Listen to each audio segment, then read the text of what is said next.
నేను ఏం లేదండి, నిన్న నైటే నాకు ప్రశాంత్ గారు ఈ సినిమా చూపించారు. నాకు భయం వేస్తుంది మాట్లాడాలంటే ఈ సినిమా గురించి. యాక్చువల్గా నేను ఈ మూవీ స్టోరీ విన్నప్పుడు కానీ చేసినప్పుడు కానీ ఒక అంచనా ఉంటుంది, ఈ సినిమా ఇలా ఉంటుందని. ఒక మంచి సక్సెస్ సినిమా, హిట్ సినిమా అవుద్దని నేను అంచనా వేసాను. బట్ సినిమా చూసిన తర్వాత అది ఒక 50 టైమ్స్ ఎక్కువగా ఉందండి. నేను నైట్ అంతా నిద్రపోలేదు. అలాగే ఏమండి, మేము ఈ జాంబిరెడ్డి తర్వాత ప్రశాంత్ గారు పిలిచి మనం తేజతో ఇంకో సినిమా చేస్తున్నాం అనగానే నేను జాంబిరెడ్డి కన్నా కొంచెం బెటర్ బడ్జెట్ ఉంటుంది అనుకొని వెళ్ళాను. ప్రశాంత్ గారు నాకు ఒక టైటిల్ చూపించారు.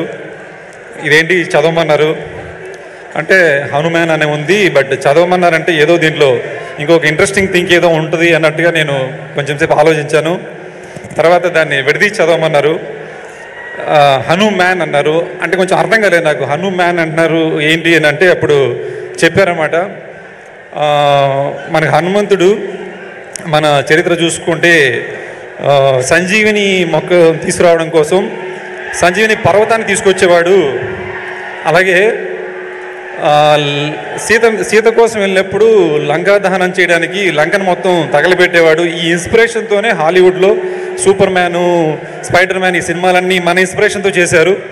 మనకే ఒక సూపర్ మ్యాన్ ఉన్నాడు, ఆ సూపర్ మ్యాన్ మీద మన సినిమా చేస్తామని గురించి నాకు చాలా ఎక్సైట్ అయిపోయానండి. తర్వాత వెంటనే తేజ వచ్చాడనమాట. నేను అనుకున్నాను తేజ ఇప్పుడు బాగా కళ్ళు పెంచేసి చాలా బలంగా ఉంటాడు హనుమాన్ సినిమా అనుకున్నాను. జాంబిరెడ్డి కన్నా ఇంకా చాలా సన్నగా అయిపోయాడు. మరి అదేంటండి హనుమాన్ అన్నారు, మీరు ఇతనేంటి తేజ చాలా సన్నగా ఉన్నాడు అనగానే నువ్వు కంగారు పడ మాకు, నీ కథ చెప్తానన్నారు. కథ చెప్పారండి. కథ చెప్పగానే నాకు